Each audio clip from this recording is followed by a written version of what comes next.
It was a wild night of baseball this Friday, and the biggest game of all was kind of sort of hidden from their fans.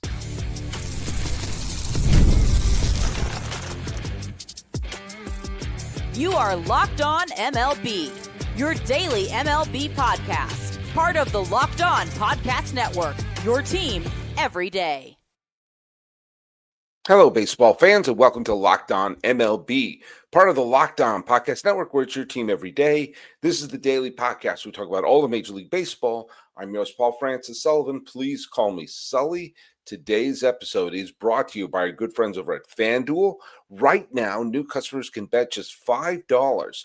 And if your bet wins, you'll get $300 in bonus bets across the app. Just download the app today. Find us at Locked On MLB Pods on Twitter or whatever they're calling it these days. And on Instagram, I'm your pal Sully. I'm on Sully Baseball Podcast on Instagram. The best way to get a hold of me is right here on the YouTube channel, and make sure to leave that hashtag right there that says Everyday Sully. It helps us find you and put your comments right here on the podcast. And let's go through the trivia question before we jump in on what was a fabulous night of baseball that ended not too long before I hit record on this thing here. The trivia question was, who was the first? Where do I have it here? Okay, well, who was the first ever Oakland A's All-Star? The first representative of the Oakland A's at the All-Star game, and this was I recorded this on when I did my remembering the loss of the A's, which was actually took place a year ago today. I'm recording this on the 26th, late on the 26th, and John Italia, 78J, guessed Catfish Hunter. A great guess. He was the last Kansas City A to be an All-Star, and he made the All-Star team many, many times as a member of the Oakland A's in his Hall of Fame career, but alas, not in 1968. It was Argonaut Comedy, who's a frequent contributor and answer, got it correct. Campy Campaneris, Rick Monday, and Blue Moon Odom were the first three Oakland A's who represented the team in the 1968 All-Star game. So there you go. Good job for Argonaut Comedy, Campy Campaneris, Rick Monday, and Blue Moon Odom. Let's talk about who owned baseball, which will give us a nice idea of how the night of baseball unfolded. In a game that really didn't have much consequence in the pennant race, but he owned baseball. Spencer Horwitz got on base 5 times, 2 home runs, and the Pirates clobbered the Braves 9-3. Aaron Nola, this is a good sign for the Philadelphia Phillies, who are going into the postseason as a division champion. Looks like they're going to have the bye from the wild card series, and they still have a shot to pass the Brewers. Aaron Nola gave the Phillies a terrific game, as they won't have Zach Wheeler to lean on in the postseason.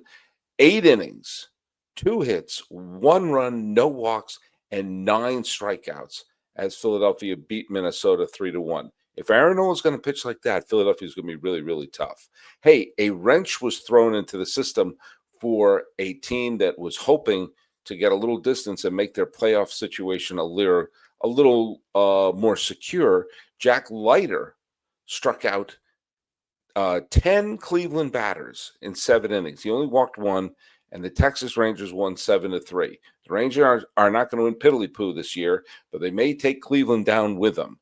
And a player who is absolutely rising to the occasion, as he has a tendency to do. He's a wonderful career, riddled with injuries, but Giancarlo Stanton does not shy at the big moment. And today he homered twice, and the Yankees doubled up the Baltimore Orioles 8-4. So they still are in line. They can still win the division title and have home field advantage throughout the American League playoffs. Now, if Toronto ties them, well, basically that's it. But there's just 2 games left. And if the Yankees finish 1 game ahead, they win the division. If the Blue Jays finish 1 game ahead or finish tied, then they win the division. And right now, with 2 games left, well, the two of them are tied. So there you go. Half Wobbs, Junior Caminero got on base 3 times, got a home run, but the Blue Jays beat the Rays 4-2. So the Blue Jays keep pace with the New York Yankees. Quinn Priester worked out of some jams, let up too many hits, but he only allowed 3 runs over 5 innings. But he took the hard luck loss 3-1 as Cincinnati won over the Milwaukee Brewers. And we'll come back to that in a little bit because that game has huge playoff implications. Luis Garcia, might have been the most exciting game of the night. It was between the Nationals and the White Sox, 2 teams that just are, going nowhere. But they went back and forth and back and forth. Luis Garcia Jr. had 3 home runs today, 3, and yet the Nats still lost to the White Sox 10-9. And Casey Mize pitched into the 7th inning. He didn't walk any batters. He struck out 8 Red Sox, but the Tigers bullpen dropped the 4-3 final. And that's the game we're going to start off talking about a little bit today. The Red Sox came back. They were down 3-0. And the Red Sox offense these days, it just seems like every inning ends with the announcer saying, all right, 6 hits, 4 walks, 2 errors, but the Red Sox couldn't score. It's just they're constantly leaving runners on base. And it's, if you're watching the game and rooting for the Red Sox, which, I do. I don't claim to be impartial, but I will be objective in all analysis because I'm going to praise the hell out of the Yankees. The Red Sox are just, every run is an absolute slog. Every run is like walking through quicksand. But you've got to give Cora credit for how he managed today's game. Every button he pushed came through. As you looked at the team, they fell behind 3-0, 3 bagel, and they looked a little sluggish. I'm not going to lie to you. Harrison didn't have his best stuff. And so what happened? Slayton, Matz, Weiser, Kelly, Whitlock, Chapman combined for 6 shutout innings, 3 hits, 6 strikeouts, 1 walk, no runs. The bullpen, every button that he pushed out of the bullpen was fabulous. And the moves he made, bringing in Eaton as a pinch runner, and the speed came around to tie the game. And then you take a look, Yoshida had his 3-hit game, and it was Cedar Rafaela who wound up hitting the walk-off hit in the bottom of the 9th to give the Red Sox their first trip to the postseason since 2021, and only their second trip to the postseason since the, let's just call it interesting World Series they had in 2018. But with that comes a little bit of your pal Sully being angry because baseball's got to do something because there's no excuse, none, for what happened to the Red Sox coverage tonight. And yeah, I'm going to get a little mad. Guys, you've probably heard of Viagra or Cialis, or maybe you've even tried them. But if you're looking for something that goes beyond the usual pill, it's time to meet Rugiet Go Long. Now, this is not just another ED pill. It's a total game changer. Go Long combines 2 doctor-trusted medications in one dual-action formula so you can perform and go the distance. The effects can last up to 36 hours, and that's confidence all day, all night, even into the next day. And the process is simple. Connect with a board-certified doctor 100% online, and to prescribe your treatment ships discreetly right to your door. Ready to level up confidence in the bedroom? Head to rugiet.com, RUGIET.com, and use promo code LOCKEDONMLB for 15% off your first order. That's RUGIET.com, promo code LOCKEDONMLB. Make sure you use our code so we know that we sent you.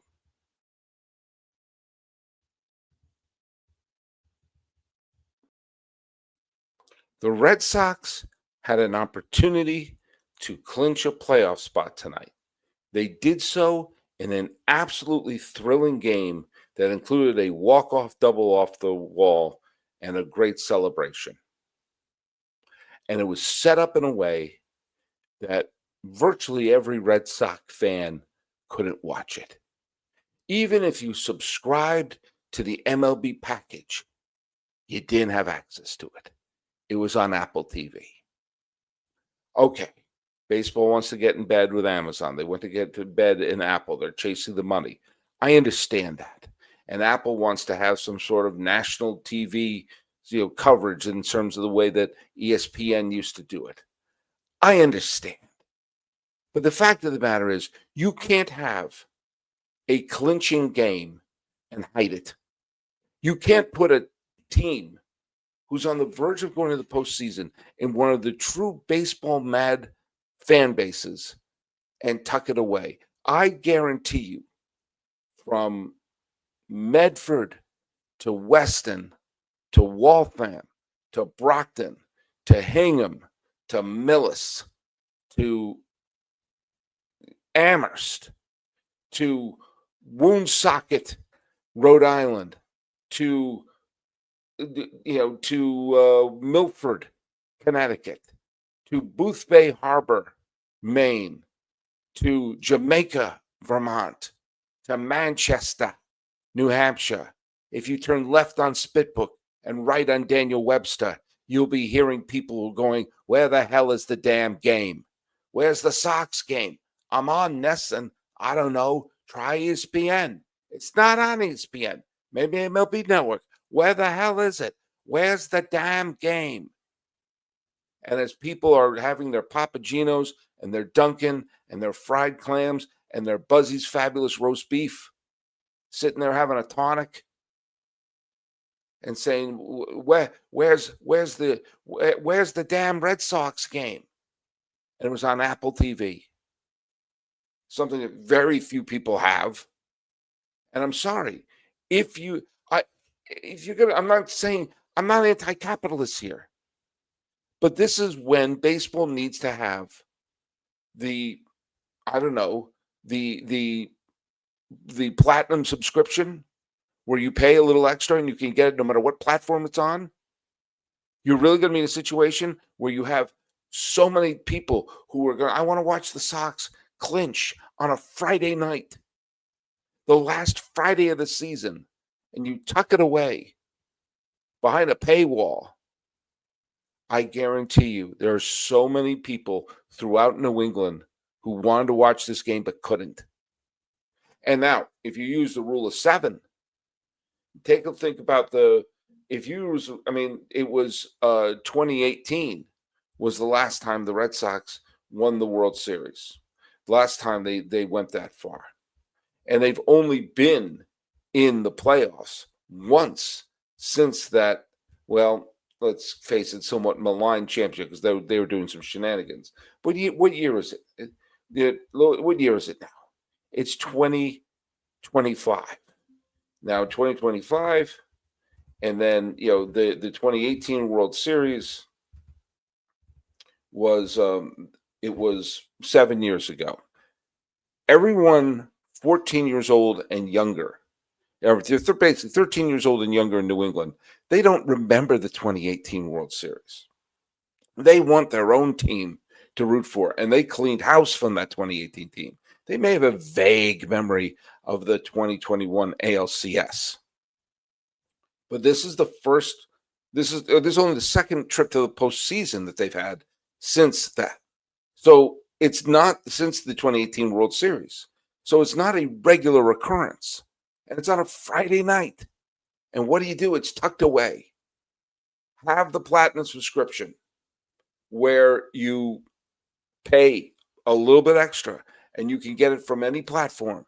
If it's on Roku, if it's on, the only thing that's really affected are, first of all, home games by any of your home team, because they black those out. Blackouts are an arcade thing. I'm paying money. I'm paying a subscription. I get to watch my hometown team. And it's on Apple TV or on ESPN. There's the only other 2 times it diverges out from there. No, I'm paying full price. Put them on my app, put them on my TV, put it on my smart TV. And you pay a little extra, and that little extra goes to Apple, that little extra goes to Disney. Whatever. People make money. I'm not saying thinking the red in the Red Sox means comrade with a hammer and sickle. I get it. It's a money-making enterprise. It's been that way since the 1860s with the Cincinnati Redlegs. I understand. But you're trying to grow the sport.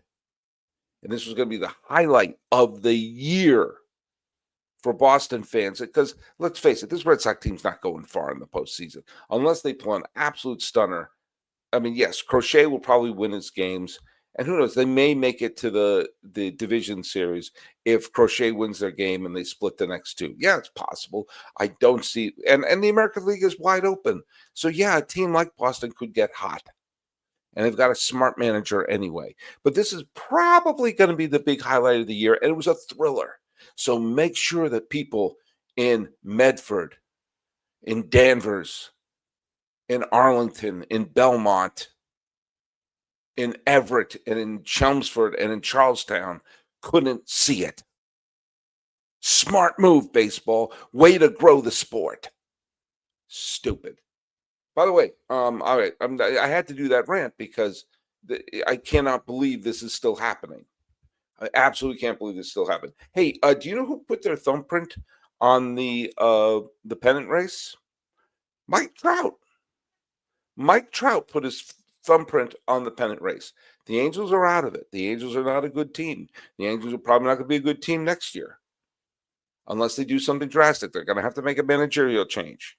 They're going to have to do something pretty dang soon. But Mike Trout showed up today.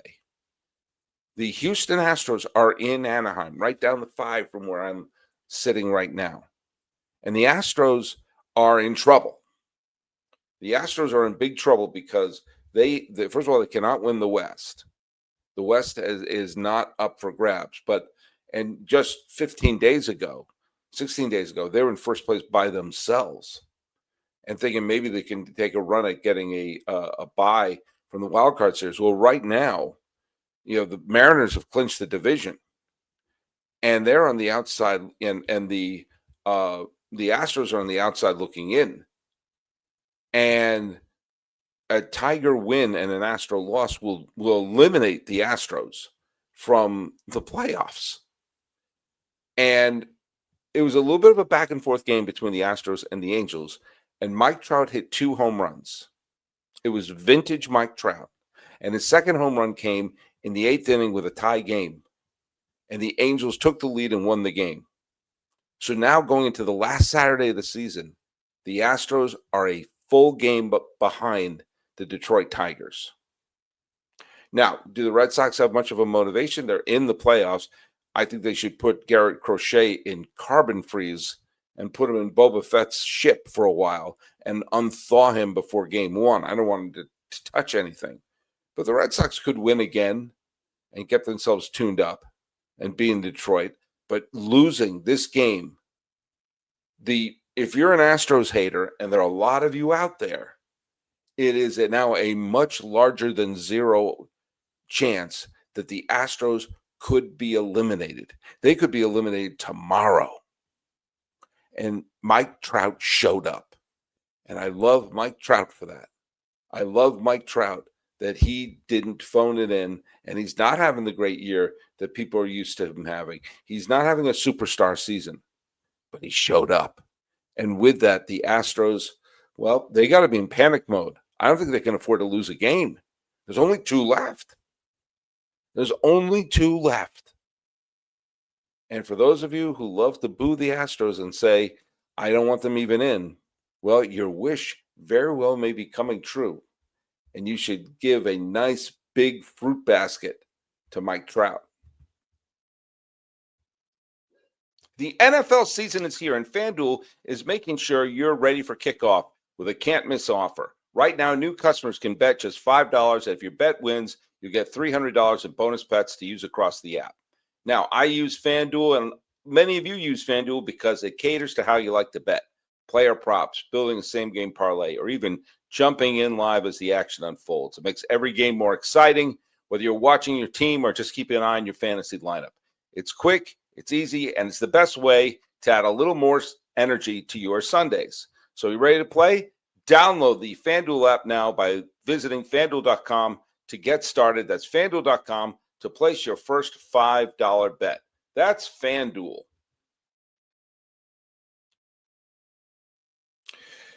All right. Well, I got to bring this up because, the American League playoff picture is starting to take shape, especially if the Astros lose again. It'll look like the 6 teams will be Toronto, Seattle, Cleveland, New York, Boston, and Detroit. Now, the Yankees and Blue Jays are even, and the Blue Jays own the tiebreaker. Stanton was tremendous today. Judge hit another home run, and there was a big win they got today. But Toronto dusted themselves off, and they know they just have to match New York day for day, and they'll be the division winners. But even if they don't, they have clinched a playoff spot. We know, there's a little bit of positioning. It's clear that Seattle will not be playing in the wild card series. The Blue Jays or Yankees might, and where the Tigers and Guardians will fit. But unless Houston wins their final 2 games, the chances of them being a playoff team are pretty small. The biggest question remains the final wild card spot of the National League, and give credit to the Reds for showing up against Quinn Priester and the Milwaukee Brewers. Now, the Brewers are a game up on the Phillies. I'm sure they want home field advantage throughout it, but they should probably rest up some of their players. The team's going to have 4 or 5 days off, which I think is ridiculous because of the wild card series. But the Brewers don't owe baseball a damn thing. If they want to just play their scrubs, if they just want to play their bench, if they just want to give people roles, they don't owe the playoff chase anything. They've already clinched. It's not their fault the Reds haven't clinched. It's not their fault the Mets are still in something. So if the Brewers want to, put a split squad lineup out there, nobody can complain. That's the reward the Brewers got for clinching the division as early as they did. And the fact of the matter is this: the Reds won, and the Mets lost. Now the Marlins got a vintage performance from Sandy Alcantara. Do not trade him, Marlins. Right now, the Marlins are 78 and 82. They have an outside chance to win 80 games. Now, if they go 80 and 82, then it's really not a real leap of logic to think that this could be a team that could have a winning record next year. But one thing they're definitely doing is they're showing up and in relishing beating the Mets. And I'll tell you another thing that's clear. The Mets, their head's not in this. I don't know what to tell you. They had guys running off pitchers, getting like Chariots of Fire style leads and stealing without getting throws. The Mets just made dumb plays. I just don't understand it. This is a team, the Mets could potentially be dangerous if they get in, especially in a best-of-3 series. I want to see, do you understand these are the games that count? And now, they're tied with the Cincinnati Reds. They're tied. They're in a flat-footed tie. There's nothing about what we're seeing now, like any scenario of, well, can this team win? Can that team win? It's all on the table right now. You have only 2 days. They have two freaking days to figure this out, and the Reds have the tiebreaker over the Metropolitans. So if the Reds win their next 2 games, it doesn't matter what the Mets do. It doesn't matter. And all that payroll and bringing in Juan Soto, all that has to happen are the Reds have to win the next 2 games against a Brewers team that, while I'm sure they'd like to win, don't have to. And the Mets are playing a Marlins team that have a certain style, flair, and want to make the Mets' life a living hell right now. And they'll have to, to me, I think no matter what, you have to make a managerial change. But when you just contrast the Red Sox and Alex Cora and the Mets with Mendoza. The Red Sox, even though their offense is borderline nightmarish right now of how difficult it is to squeeze a single run out, and they did not get a great start, you had a manager, Cora, who pushed all the right buttons, as I said right at the beginning. The team looked prepared. They didn't do dumb things. They kept them in the game. Chip away, chip away, chip away, walk off. They're in the playoffs. The Mets don't look prepared. The Mets look like this season's gotten to their heads. And now, if they win the next two games, 25-0 and 17-0, and both games are perfect games, and both of them had players hitting for the cycle, it won't matter for Piddly-Poo if the Reds win their next two games against Milwaukee, who really has nothing to play for right now. Something has to change with the Mets. I think even if they get in, but it's not in their control anymore. And if they just looked like they were in it tonight, looked like they were paying attention tonight, they would have won the game and be in control of their fate. And now here we are. 2 games. Anything can happen in 2 games. The Rockies could beat the Yankees in 2 games. It's only 2 GD games. And the New York Mets, if they fail to make the playoffs, this will be one of the most embarrassing seasons. I have no compunction saying it.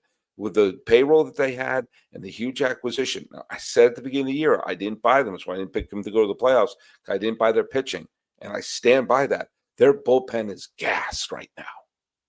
Absolutely steamed right now. And the fact of the matter is, folks, this is what happens when you don't have pitchers who go deep.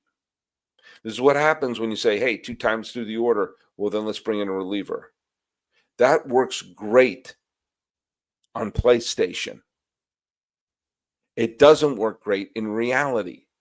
Sure, it's the hitter's advantages go up the 3rd time through the order. That's when you have to learn how to pitch. The Mets bullpen is absolutely staggered right now. And the Marlins, who have talent, and let's face it, right now, if let's just say the Marlins win the next 2 games. Any 2 teams can win the next 2 games. Let's say they win the next 2 games. If that happens, and I'm not saying it will, but if that happens, then the Marlins will finish the season 2 games behind the Mets. The Mets with that massive payroll, the Marlins clipping coupons, and only 2 games would separate them. Folks, we're going to have a fun final 2 games. But I'm to the point right now, because I don't believe the Mets, even if they make the playoffs, I think they'll probably play Los Angeles and have their clocks cleaned. Unless, of course, the Dodgers bullpen falls apart again. But I think the Mets have to make a change anyway. And yeah, Joe Maddon's still available. Why not him? But we'll see. Big games tomorrow on Saturday, and the playoff picture could be even clearer. Thanks so much for making Locked On MLB your first listen today. For your second listen, go to the all-night Locked On MLB game night, every game, every night until a World Series champ is crowned.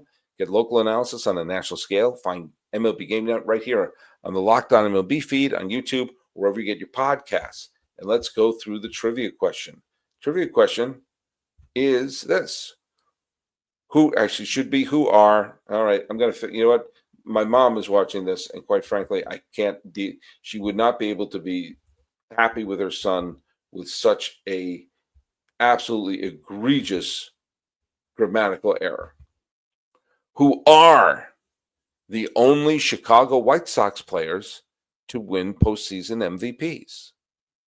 Who are the only White Sox players to win postseason MVPs? Write your answer down here on the YouTube. Talking about the Red Sox and their clincher being hidden. The Mets, not sure they know these games count. Giancarlo Stanton showing up big time, as did Mike Trout. This has been Locked On MLB. I'm your host, Paul Francis Sullivan. Please call me Sully.